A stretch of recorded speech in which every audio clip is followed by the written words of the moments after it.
Since independence, Uganda has had 9 speakers of parliament. However, among them, Jacob Oulanyah Lokori, who is the 9th speaker, is the first to have died while in office or sitting speaker. An incident that has set precedent since the 1995 constitution never catered for what happens when a sitting speaker dies in office, whereas this precedent can be looked at as an institutional memory.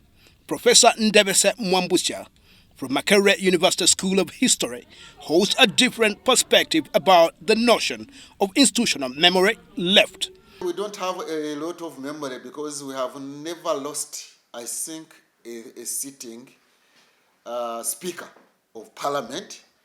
And that's why even the constitution did not properly cater for what would happen in the event that the speaker dies in office. The memory we can always talk about is that the position of a speaker has been controversial in terms of elections, of electing the speaker.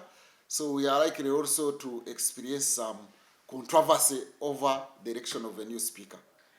A section of Ugandans have been advancing arguments that since the constitution is silent on what happens when a sitting speaker dies in office, then the deputy speaker should directly succeed the late speaker Jacob Oulanyah without subjecting the House to a new election of the speaker.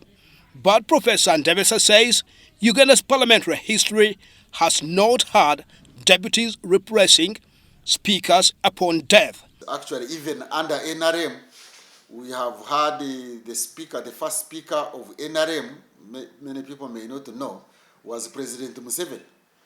And he was not necessarily succeeded by his deputy, who was Honorable Chigongo.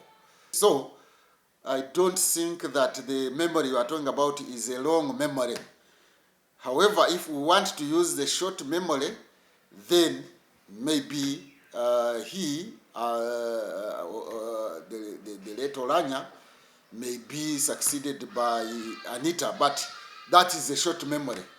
Despite of the controversies, what does the position of the Speaker of Parliament entails? That position needs somebody who has got emotional intelligence, who has got relational intelligence, who has got cognitive intelligence. He needs a good balance of emotional, relational, and cognitive intelligence. The one who looks at the next generation, not the one who looks at the next elections. That would be the ideal speaker that we would have in this country for the betterment of the country, for democracy and nation building and state building. But why is rational intelligence so necessary for one eyeing the speakership docket? He should be a uniting factor. He should be somebody who has got emotional intelligence and can easily tell that the statement he or she is going to make is likely to cause commotion, or is likely to anger people, since he is supposed to bring all the people together. So the speaker, the competent speaker, should be the one who is consensual, not conflictual. So the competence should be a consensus builder, not a conflictual person. That is the ideal person. However, that may not be the speaker we are likely to get. The doctrine of separation of powers has been the biggest problem among the 3 arms of government, often sparking off cold running battles between the executive and the legislature. But how central is the position of the Speaker of Parliament in the management of state affairs? The competent speaker should be the one who is consensual, not conflictual. So the competence should be a consensus builder, not a conflictual person. That is the ideal person. However, that may not be the speaker we are likely to get. Why do I say that we may get a speaker that may not be the ideal speaker who is a consensus builder?